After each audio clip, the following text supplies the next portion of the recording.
RJ International Hub right now. Oh, make it a better place for you and for me and the entire human race. There are a place in your heart, and I know that it is love in this place. 도와달라 살려달라 임을 위한 행진곡 뒤로 들렸던 이 목소리는 군부 쿠데타에 맞서 투쟁을 하고 있는 미얀마 국민들이 대한민국 국민을 향해 남긴 외침이었습니다. 이동희 뉴스 정면승부 미얀마의 보물. 이동희 뉴스 정면승부는 방송 프로그램으로는 최초로 미얀마 민주주의의 지지와 연대를 선언하고 앞으로 매일 이 시간 연대의 목소리를 보내드리겠습니다. 오늘 첫 시간 만나볼 분은 소복을 꺼내 입고 거리로 나선 5.18 민주화운동 희생자의 어머니 광주 5월 어머니 중 한 분입니다. 김영미 5월 어머니 집 사무총장님 연결하겠습니다. 사무총장님 나와 계십니까? 네, 안녕하세요. 예, 안녕하십니까? 네. 자, 미얀마 소식 듣고 소복 입고 거리로 나섰다고 하던데 어떤 의미인가요? 저희 어머니들이 소복을 입은 이유는 첫째 그 시위에 참여했다가 숨진 19세 소녀 치일신의 명복을 빌기 위해서고요. 예. 그다음에 이제 미얀마 희생자들을 위로하는 의미로 소복을 입었습니다. 예. 그리고 이제 저희가 정말 나서게 된 동기는 일신을 통해서 본 미얀마 쿠데타 사태가 1980년 우리 광주에서 자행되었던 전두환 쿠데타군의 학살과 너무나 닮아 있었어요. 그렇죠. 예. 예, 40년 전에 저희 아픔과 공포 속에 우리 어머니들을 빠져들게 했고 몸서리치게 만들었습니다. 자식을 잃고 남편을 잃은 우리 어머니들이 지금도 그 트라우마를 겪고 살고 있거든요. 예. 그래서 우리 어머니들이 먼저 아픔을 겪었기 때문에 이 일에 나서게 됐습니다. 예. 기자회견장에 나온 분들 중에 90이 넘은 어머니도 계셨다고요? 네. 벌써 이제 그 41주년이 되다 보니 예. 90이 넘으신 어머니들이 여러 분 계십니다. 예. 예, 이제 그 돌아가신 분들도 계시고 요양병원에 계신 분들도 계시고 저희 어머니들 평균 연령이 저희 어머니 집에 그 회원들 평균 연령이 70대에서 80대입니다. 예. 그 연세 많은 분들도 미얀마 지지 또 연대를 위해서 거리로 나섰군요. 네. 알겠습니다. 그 어머님도 5월 유족이십니까? 네. 저도 이제 유족이면서 부상자 가족입니다. 예, 예. 80년 당시 오빠가 대학교 2학년이었는데 공수부대원 8명한테 집단 구타 당해서 사망했고요. 남편도 또 계엄군에 의해서 총상을 입었습니다. 예. 뭐 더더욱 미얀마 일이 남의 일 같지 않게 느껴졌기 때문에 네. 나오셨을 것 같은데 소복을 입으신 이유는 있을까요?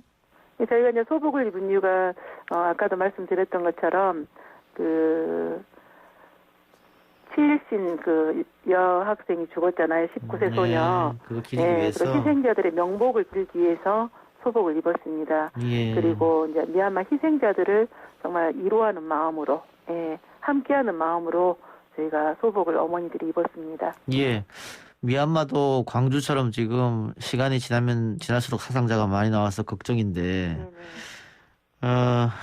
자식을 잃고 가족을 잃는 슬픔은 누구에게나 다 똑같지 않겠어요? 네, 맞습니다. 예. 그 미얀마에서 자식을 잃은 부모님들한테 어떤 말씀을 전해주고 싶으신가요? 저희가 전에 세월호 그 엄마들한테도 이야기했거든요. 꼭 살아있어야 합니다. 그래서 끝까지 투쟁해야 합니다. 저는 그 미얀마, 저희 어머니들은 미얀마 민중들의 저항은 정당하다고 생각하고요. 예. 꼭 승리할 것이라고 믿습니다. 예. 우리 5월 어머니들이 우리 전 세계가 함께 하겠습니다. 예. 어머님 오늘 말씀 고맙습니다. 네, 감사합니다. 예, 이동희 뉴스 정면승부 미얀마 민주주의 지지와 연대 기획 시리즈였습니다. 미얀마의 보물, 미얀마 민주화 투쟁을 지지하겠습니다. 미얀마 언어로 미얀마의 봄 또 민주화 투쟁을 지지한다는 이야기를 해드릴게요. 미얀마 디모카레시아 시무고 타우캉바디.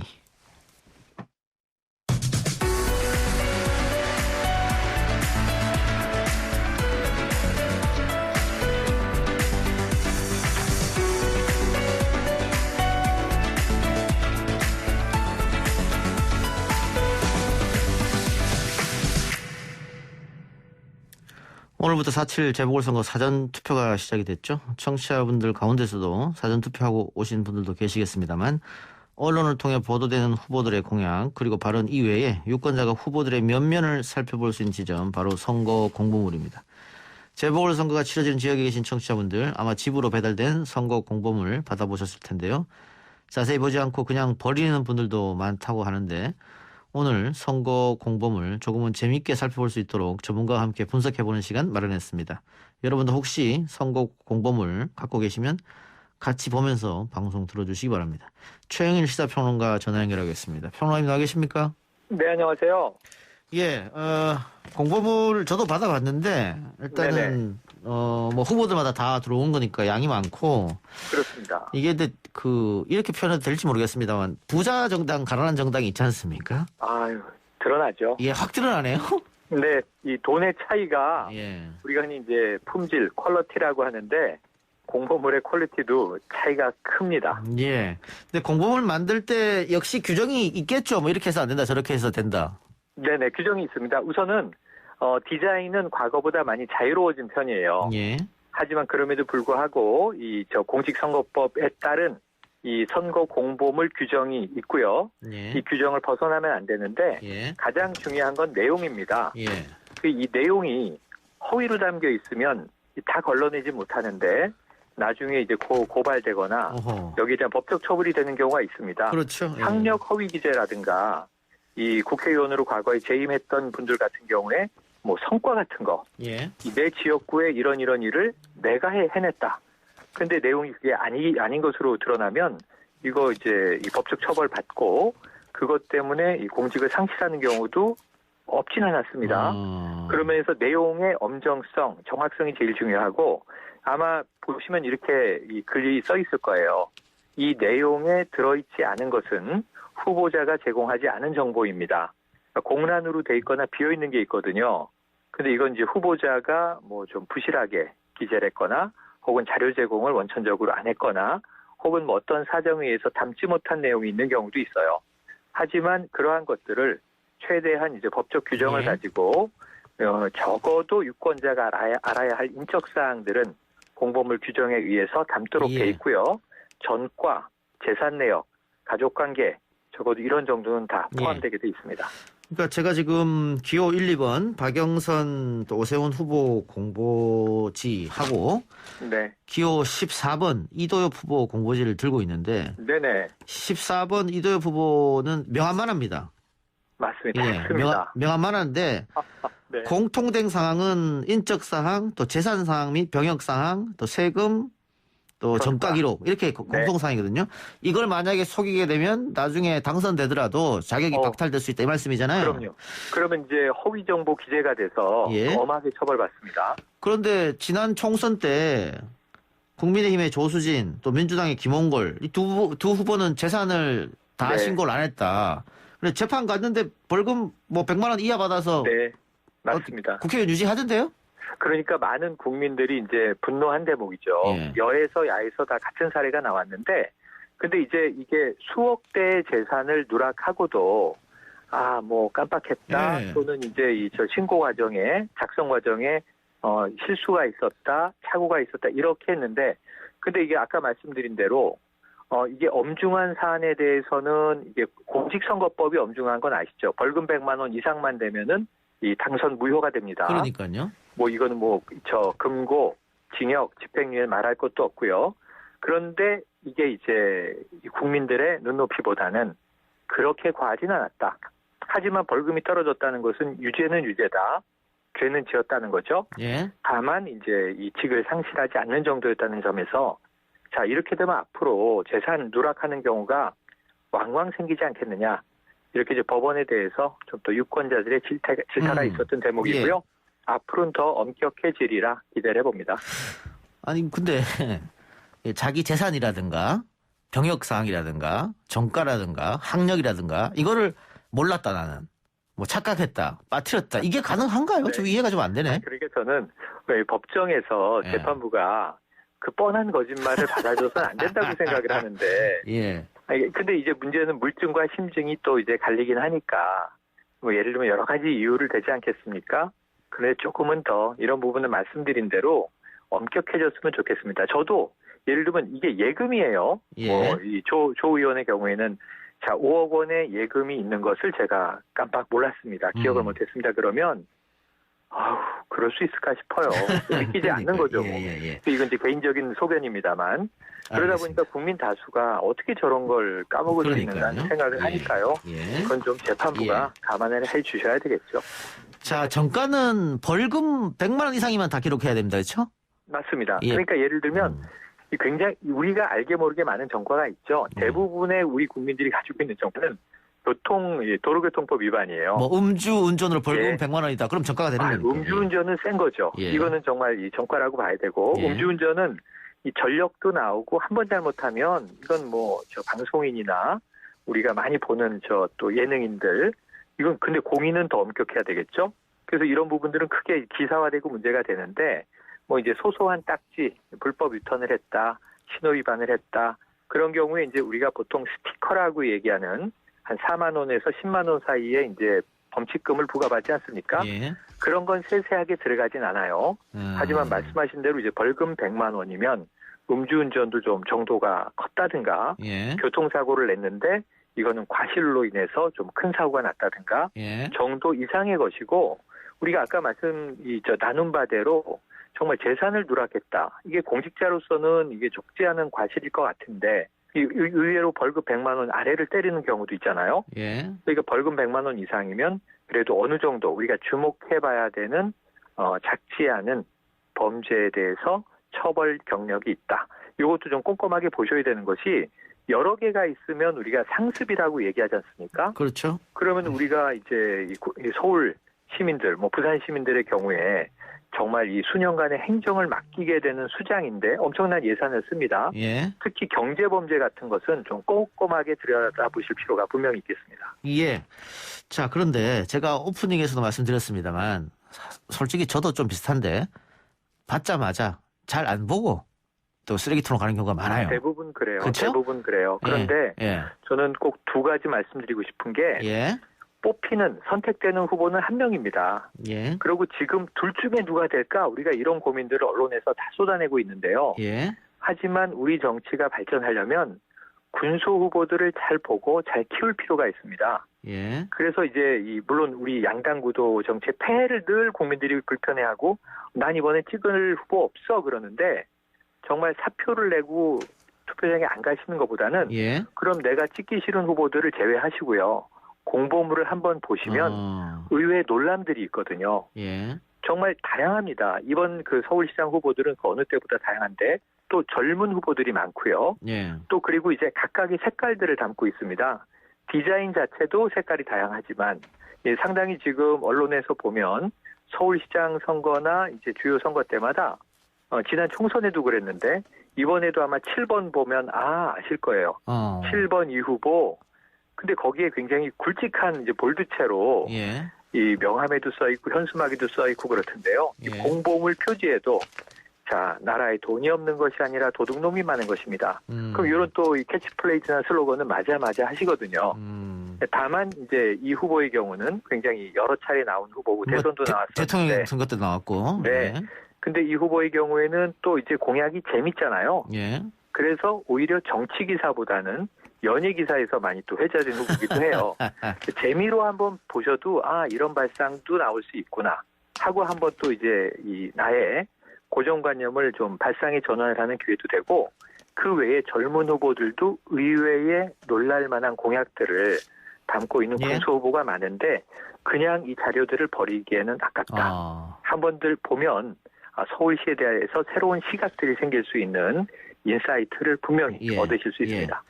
근데 그 선거에 나왔다가 15% 이상 득표를 하면 네. 그 공적으로 썼던 자금은 다시 다 비용을 보전받죠. 돌려받잖아요.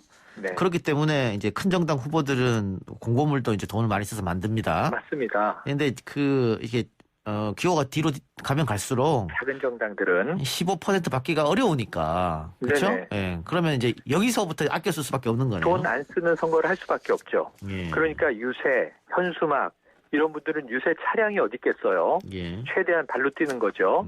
그리고 미디어를 한번 타는 걸 그렇게 좋아하시는데 예. 이 군소 후보들은 예. 미디어에서 토론에도 잘 안 안 불러주니까. 불러주니까. 예. 그래서 군소 후보 모아서 이 중앙선관위에서 한번 토론을 하거든요. 예. 근데 이건 어느 방송에서 몇 시에 했는지 아무도 모르더라고요. 예. 했어요, 한번. 예. 그래서 이런 부분들은 후보들이 오히려 선거 자체가 빈익빈 부익부 양극화돼 있는 거 아니냐.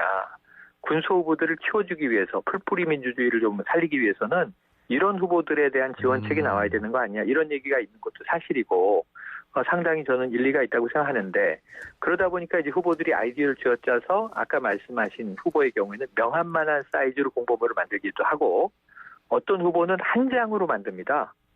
이게 원래는 이제 한 16페이지까지 나올 수가 있어요. 표지 포함해서. 그런데 사실은 이제 이 인쇄할 돈이 없는 후보도 있고 그러다 보니까 좀 부실해 보이는 경우도 있고 또 아이디어를 내는 후보들도 있는데 디자인 보시면 후보 얼굴이 안 나와 있는 공보물도 있어요. 예. 근데 요거는 조금 저는 좋지 않은 전략이다. 왜냐하면 담을 수 있는 정보는 다 담는 게 좋다. 공보물에. 왜냐하면 얼굴이 안 보이면 궁금하잖아요. 예. 그럼 그 다음에 뭐 홈페이지를 찾아 들어가든가 인터넷을 검색하든가 해야 되는데 군소 후보에게 유권자가 이 정도의 시간과 노력을 들이지 않는다. 그런 점에서 일종의 티저 광고인 셈인데 이 유인을 위한 티저 광고가 안타깝지만 군소 후보들에게는 그렇게 주목받지 못한다는 점도 일종의 디자인 전략의 팁이 될 것 같습니다. 예. 마지막으로 그 이번 서울시장 공보물 총평 한번 주세요. 총평은 빨간색이 가장 많아요. 진보 보수 모두 다 빨간색을 많이 쓰고 있는데 눈에 강렬해서 많이 그런가요? 띄기 때문이에요. 아. 네, 강렬하고 눈에 많이 띄기 때문이에요. 또 이번에 보시면은 성소수자를 대변하겠다. 퀴어 축제도 마음대로 하고 동성 결혼도 서울에서부터 일어나가겠다. 이런 또 이 특이한 후보도 등장을 했죠. 예. 그래서 그 다양성을 한번 보시는 측면에서 꼭 당선 가능성만 우리가 보지 말고 예. 각 후보들이 정말 주어진 예산 비용 내에서 모든 노력과 아이디어와 창의력을 짜서 만든 공보물은 한번 보는 것 자체가 우리나라에 기호 1과 2만 있는 것은 아니구나. 이 서울시에서 그러다 보면 또 찍고 싶은 후보가 생기실 수도 있어요. 예. 더 알아가고 싶고 관심을 가지고 가는 쪽. 환경 문제, 여성의 당도 있습니다. 그래서 이제 오직 여성들이 혼자서 살아가도 안전하고 살기 좋은 서울을 만들겠다. 이런 부분들은 또 이제 어떤 그 젠더, 성별 문제에 천착한 이제 후보라고 볼 수 있겠는데 이것을 또 이 당선된 후보가 이러한 공약들을 모아 흡수해서 통합하는 것만도 이루지 못할 공약을 그냥 밀어내는 것보다 참 좋을 수가 있겠다. 그래서 저는 선거가 끝나면 떨어진 후보들 한번 모아서 후토론회, 후토크를 해보는 것도 참 의미 있을 것 같은데 정면 승부해서 한번 해주실 거죠? 연구해 보겠습니다. 알겠습니다. 네. 예. 평론가님 오늘 말씀 고맙습니다. 네, 고맙습니다. 이 시간까지 최영일 시사평론가였습니다.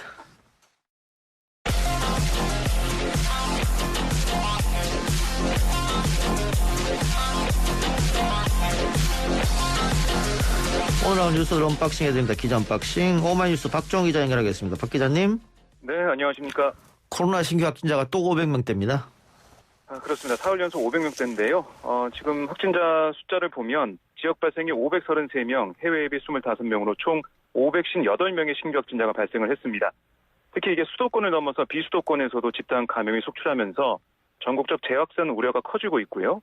더욱이 최근 들어서는 특정한 시설 중심의 대규모 집단 발병 사례가 아니라 가족, 지인, 모임, 직장, 학교, 유흥시설, 그러니까 다양한 일상 공간에서 동시다발적으로 중소규모의 감염이 터져나오고 있거든요.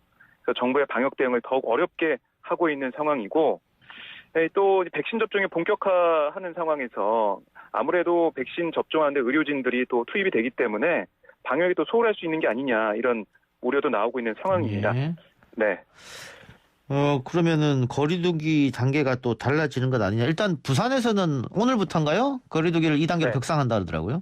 2단계로 올리는 지금 지자체가 나오고 있어요. 예. 그러니까 그만큼 지역에 안 좋은 상황들이 지금 돌출되고 있다라고 볼 수가 있는데요. 그런데 우선 이 중앙 이 방역 당국의 얘기를 들어보면 사회적 거리두기 단계를 바로 올리거나 전국적으로 격상하는 상황은 아니다. 추이를 좀 보겠다라고 했고요. 그러니까 이게 작년 12월 초처럼 급증할지 아니면 2월 중순처럼 일시적으로 증가했다가 300~400명대로 돌아설지 이 추이를 우선은 보겠다라는 얘기예요. 예. 그리고 지금 보면 우리가 항상 얘기했을 때 병상 여력 문제를 많이 말씀드렸잖아요. 예. 이게 병상 여력이 지금은 비교적 충분한 상황이고 요양병원과 요양시설 등에서 백신 접종이 시작된 만큼 상황이 지난해와는 다르다라고 얘기를 하고 있습니다. 예. 상황이 다르다. 알겠습니다. 자, 정부가 방역수칙 위반하는 시설과 업소에 대해서는 적극적으로 집합금지와 가태료 처분을 내리기로 했습니다. 예, 그만큼 경각심을 높이겠다라고 볼 수가 있겠고요. 사업주의 경우에는 이용 인원 준수, 영업시간 준수, 종사자 마스크 착용, 이용자 마스크 착용 안내 이런 핵심 방역 수칙을 반드시 지켜야 하고요. 또 시설 이용자는 마스크 착용이 필수인데 이를 기준으로 핵심 방역 수칙을 2가지 이상을 위반하거나 핵심 방역 수칙을 위반해서 감염이 발생한 경우에는 방역 수칙 위반으로 적발된 사업자가 또 즉각 집합금지 처분을 받을 수가 있습니다.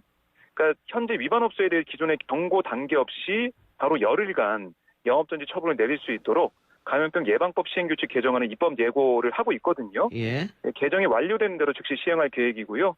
또 새 시행규칙이 시행되면 방역수칙 위반이 확인될 때마다 운영 중단 기간이 10일, 20일, 3개월로 늘어나요. 그만큼 지금 아까 제가 말씀드린 대로 일상 공간에서 감염이 일어나고 있기 때문에 이젠 정말 경각심을 다시 높여서 잘 지키자 이런 의미에서 집합금지와 과태료 처분을 좀 강화하는 그런 모습입니다. 예. 투표 얘기해보죠. 사전투표가 오늘 내일 진행되는데 오늘 그 투표율이 좀 높았다는 분석이 있는 것 같은데요? 예, 지금 오후 5시 투표율까지를 보면 8.25%로 집계가 됐어요. 예. 그러니까 사전투표 1,216만 1,624명의 선거인 가운데 13,442명의 투표를 마쳤고 서울시장 선거 같은 경우는 8.68%를 기록했고 부산시장 선거는 7.84%로 나타났는데 같은 시각 기준으로 2020년 그러니까 21대 총선의 첫날 투표율이 10.93%였어요. 미국보다 한번 낮는 상황인데. 총선보다 낮겠죠, 아무래도. 그렇습니다.